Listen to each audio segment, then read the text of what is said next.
ರಾಜ್ಯದಲ್ಲಿ ಕೊರೋನಾ ಅಟ್ಟಹಾಸ ಈಗ ಹೆಚ್ಚಾಗಿದೆ. ಇದರ ಪರಿಣಾಮ ಹಲವು ಎಚ್ಚರಿಕೆಯ ಗಂಟೆಗಳನ್ನು ಕೊರೋನಾ ಬಾರಿಸ್ತಾ ಇದೆ.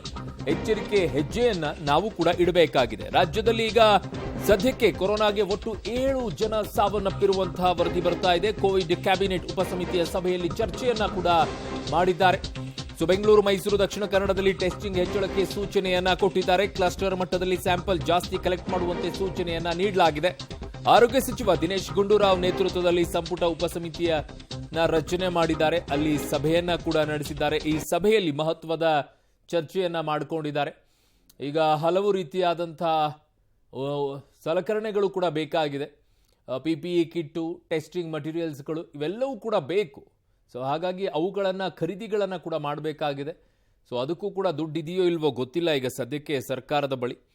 ಬಟ್ ಸದ್ಯಕ್ಕೆ ಸಭೆಯಂತೂ ಮಾಡ್ತಾ ಇದ್ದಾರೆ, ಅದಕ್ಕೆ ಯಾವುದೇ ಕೊರತೆ ಇಲ್ಲ. ರಿಕ್ವೆಸ್ಟ್ ಇದೆ, ಯುವಕರಿಗೂ ನಮಗೆ ರಿಕ್ವೆಸ್ಟ್ ಇದೆ.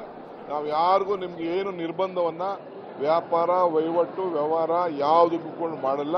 ನೀವೆಲ್ಲ ಹೊಸ ಸರ್ಕಾರ ತಂದಿದ್ದೀರಿ, ಸಂತೋಷ ಆಗಿರಬೇಕು, ನಗನಗ್ತಾ ಇರಬೇಕು. ನಗನಗ್ತಾ ಇರೋದೇ ನಮಗೆ ಬಹಳ ಮುಖ್ಯ. ಒಳ್ಳೆ ಆರೋಗ್ಯವಂತರಾಗಿ ತಾವೆಲ್ಲ ಇರಬೇಕು ಅನ್ನೋದು ನಮ್ಮ ಆಸೆ.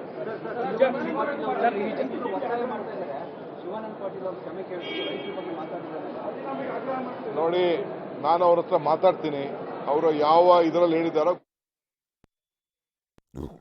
ಹಾಗಿದ್ದಾಗ ಈಗ ಉಪ ಮುಖ್ಯಮಂತ್ರಿ ಆದಂತ DK ಶಿವಕುಮಾರ್ ಅವರು ಹೇಳ್ತಾ ಇದ್ದಿದ್ದು, ಹೊಸ ಸರ್ಕಾರ ತಂದಿದ್ದೀರಿ, ಹೊಸ ವರ್ಷಾಚರಣೆಯ ಸಂದರ್ಭದಲ್ಲಿ ನಿಮಗೆ ಯಾವುದೇ ನಿರ್ಬಂಧಗಳಿಲ್ಲ, ನೀವು ಆರಾಮಾಗಿ ಖುಷಿಯಾಗಿ ಇರಿ ಅನ್ನುವಂಥ ಮಾತನ್ನ ಈಗ ಉಪಮುಖ್ಯಮಂತ್ರಿಗಳು ಹೇಳಿದ್ದಾರೆ. ಅಲ್ಲಿಗೆ there is no rules, COVID rules for a new year. ಹೊಸ ವರ್ಷಕ್ಕೆ ಯಾವುದೇ ನಿರ್ಬಂಧಗಳು ಇಲ್ಲ.